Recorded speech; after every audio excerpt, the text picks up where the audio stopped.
दोस्तों, कहा जाता है लॉ ऑफ अट्रैक्शन में कि you create your own reality. आप अपनी रियलिटी खुद बनाते हो, क्रिएट करते हो। बट मैं ये कहता हूं लॉ ऑफ अट्रैक्शन में आप अपनी रियलिटी बिल्कुल नहीं बनाते। अब ये इतना कॉन्ट्रडिक्टिंग स्टेटमेंट क्यों? मेरा पूरा का पूरा चैनल डेडिकेटेड है लॉ ऑफ अट्रैक्शन पे। मैं लॉ ऑफ अट्रैक्शन के वीडियोस बनाता हूं और मैं हमेशा ये भी कहता हूं कि हाँ, आप अपनी रियलिटी बनाते हो। बट अगर आपको असली में देखना है स्पिरिचुअलिटी के पॉइंट ऑफ व्यू से, सिंगुलैरिटी के पॉइंट ऑफ व्यू से, तो आप कुछ भी क्रिएट नहीं करते। इनफैक्ट अगर आपको इस तरीके से देखना है, अगर आपको स्पिरिचुअलिटी की तरफ से देखना है, सब चीज़ें एक साथ एग्जिस्ट करती है। सब चीज़ें एक साथ एग्जिस्ट करती है। अब ये बहुत ही सिंपल स्टेटमेंट है, everything exist here and now.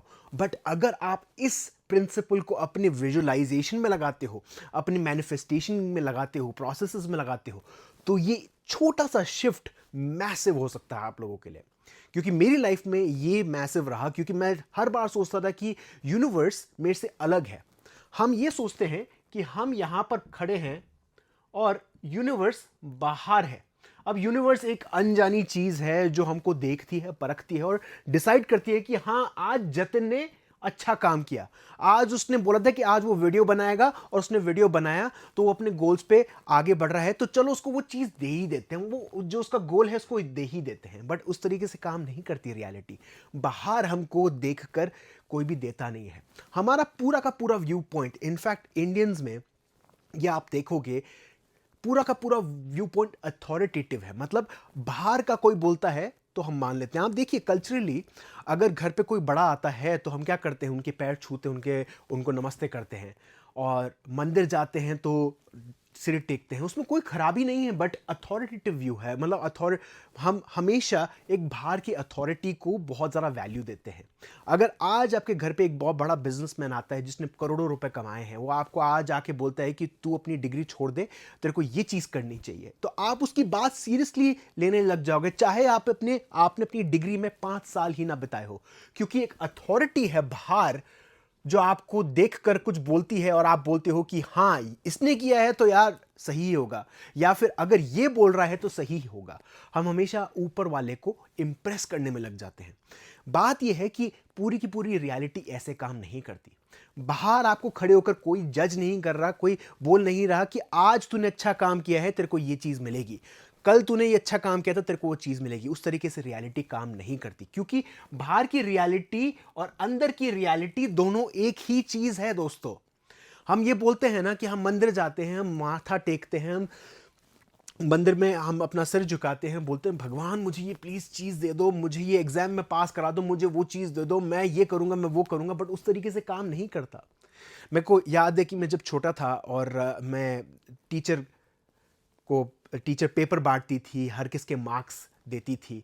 कुछ कुछ बच्चे ना, मार्क्स मिलने से पहले भगवान से प्रार्थना करते थे, प्लीज़ मुझे यार पास करा दो, या मुझे इतने मार्क्स दे दो। और मैं सोचता था कि ये कैसे हो सकता है यार, ये मतलब क्यों लोग पूछ रहे हैं? पेपर तो चेक हो ही गया ना। अब तो तुमने जो लिखना था वो कर ही चुके हो, वो कैसे चेंज होगा?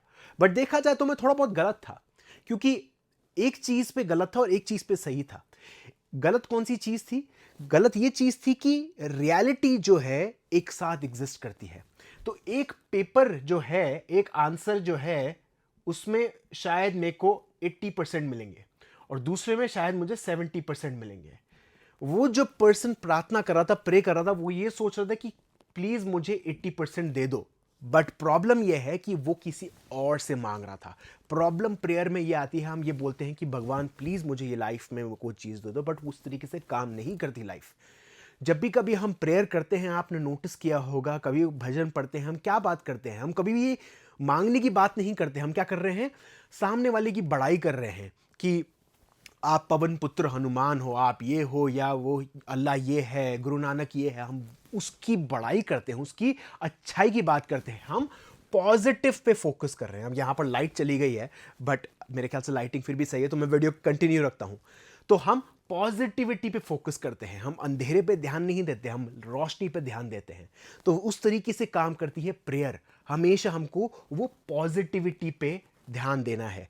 तो जब कभी हम मैनिफेस्टेशन करते हैं, हम कौन से स्टेट में आते हैं? हम एक वांटिंग स्टेट में आते हैं। हम एक वांटिंग स्टेट में आते हैं और ऊपर वाले से प्रार्थना करते हैं कि यूनिवर्स मुझे ये चीज दे दो मेरी लाइफ में, और मैं रोज मेडिटेशन करूंगा, रोज इतनी मेहनत करूंगा, मैं वो रोज करूंगा। बट क्या हमारा स्टेट ऑफ बीइंग चेंज हुआ है? नहीं, हमारा स्टेट ऑफ बीइंग अभी तक चेंज नहीं हुआ है। हम ये सोचते हैं कि हम अपनी एफर्ट्स के थ्रू, हम अपनी मेडिटेशन के थ्रू, हम अपनी मैनिफेस्टेशन की टेक्निक्स के थ्रू कोई चीज को क्रिएट करेंगे। But creation always always exist, always exist। Reality में अगर आप हर एक चीज को देखोगे, हर एक चीज एग्जिस्ट करती है। आपके बाहर कोई चीज नहीं है जो आपके अंदर नहीं है। जो इन्फिनिटी है, इस पूरे यूनिवर्स को हम इन्फिनिटी मानते हैं। इन्फिनिटी का अगर आप छोटा टुकड़ा लोगे वो भी इन्फिनिटी होगा, उसका छोटा टुकड़ा लोगे वो भी इन्फिनिटी होगा। इसको इस तरीके से समझते हैं। अगर मैं आज आपको एक ये मार्कर देता हूं, मैं बोलता हूं कि इसको हाफ में काट दो, तो आप इसको हाफ में काटते हो। फिर उसके बाद मैं बोलता हूं कि ये जो है इसको हाफ में काटो। उस हाफ के हाफ के हाफ को हाफ को हाफ को हाफ को हाफ करते हुए जाओ। क्या उसकी कोई लिमिट होगी? आप मॉलिक्यूल पे पहुंचोगे, फिर उसके बाद आप मॉलिक्यूल को आधा काटोगे, फिर उसके बाद नीचे काटते हुए जाओगे, काटते हुए जाओगे, काटते हुए जाओगे, कोई लिमिट नहीं है। उसी तरीके से ये जो मार्कर है इसका भी ऊपर है, जो इसको हम आधे में काट रहे हैं इसका भी ऊपर है। तो ऊपर भी इन्फिनिटी है, नीचे भी इन्फिनिटी है। हम पूरी इन्फिनिटी के तौर पे इन्फिनिटी से घेरे हुए हैं। जिस तरीके से अगर आप 3 इडियट्स में बोलता है ना कि हम एक्चुअली मशीनों से घिरे हुए हैं, यहाँ पेन की निप से लेकर पैंट की जिप तक सब कुछ मशीन है। उसी तरीके से हर एक चीज इन्फिनिटी है, हर एक चीज इन्फिनिटी है। मतलब हम खुद यूनिवर्स है, हम खुद वो चीज हैं जो हम रियली पाना चाहते हैं। तो अगर हम अपने आप पे फोकस करते हैं और बोलते हैं कि मैं को कोई चीज क्रिएट करने की जरूरत नहीं है, मैं पहले से ही वो रियलिटी में रहना चालू करता हूं, तो यहां पर है मेन की इस वीडियो की। जब भी कभी आप विजुअलाइजेशन करते हो, जब भी कभी आप मैनिफेस्टेशन करने की कोशिश करते हो, अगर आप इस गोल के साथ करते हो कि मैं वो रियलिटी में जा रहा हूं जहां पर वो रियलिटी में ऑलरेडी चीज एग्जिस्ट करती है, तो आपको कोई एफर्ट पुट करने की जरूरत नहीं है। क्योंकि जो चीज आपका माइंड सोच सकता है वो चीज क्रिएट भी कर सकता है। और ऑफ कोर्स मैंने बोला क्रिएट वर्ड जो है सही नहीं है, बट उस रियलिटी में जा सकता है। नेपोलियन हिल मेरे जो फेवरेट ऑथर है, जिनके कारण मैं लॉ ऑफ अट्रैक्शन में बहुत ज़्यादा इंटरेस्टेड हुआ, जिनकी बुक है थिंक एंड ग्रो रिच, उनका एक जो लाइन थी वो मुझे आज तक याद है। वो है what ever the mind can perceive it can conceive. जो भी माइंड सोच सकता है वो क्रिएट कर सकता है। उसी तरीके से रियलिटी काम करती है। अगर अगर अगर अगर आप ये सोचते हो कि आप क्रिएट कर रहे हो तो उसमें एफर्ट जाएगी। बट अगर आप एक छोटा सा शिफ्ट लाते हो, आप ये सोचते हो कि मैं इस रियलिटी में हूं और मेरे को सिर्फ शिफ्ट करना है इस पैरेलल रियलिटी पे। जैसे हम शिफ्ट होते हैं इस माइंडसेट के साथ कि वो चीज ऑलरेडी एग्जिस्ट करती है, तो अब हम उस व्यू पॉइंट से रहने लग जाते हैं। बट कई सारे लोग इस स्टेप पे भी पहुंच जाते हैं, कोई प्रॉब्लम नहीं है। उसके बाद आती है प्रॉब्लम। अगले दिन सुबह उठते हैं, बोलते हैं कि यार वो गाड़ी नहीं आई अभी तक, वो लड़की नहीं आई, वो लड़का नहीं आया, वो शादी नहीं हुई, वो हेल्थ कंडीशन अभी तक नहीं आई। मैं तो उस पैरेलल रियलिटी में आ चुका था कल रात को, बट अब मैं वापस यहां पर आ चुका हूं।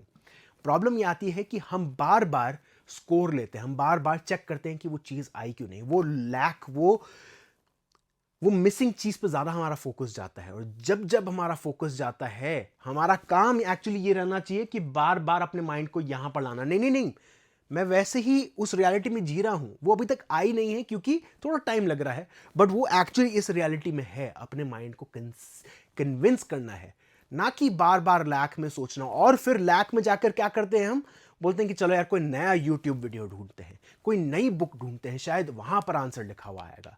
इसलिए ही तो आप बहुत सारे वीडियोस देखते हो लॉ ऑफ अट्रैक्शन के, इसलिए ही तो आपके मन में भूत सवार है कि मुझे और सीखना है। क्यों? क्योंकि अभी तक वो चीज आई नहीं है, तो हम लैक से एक्शन ले रहे हैं।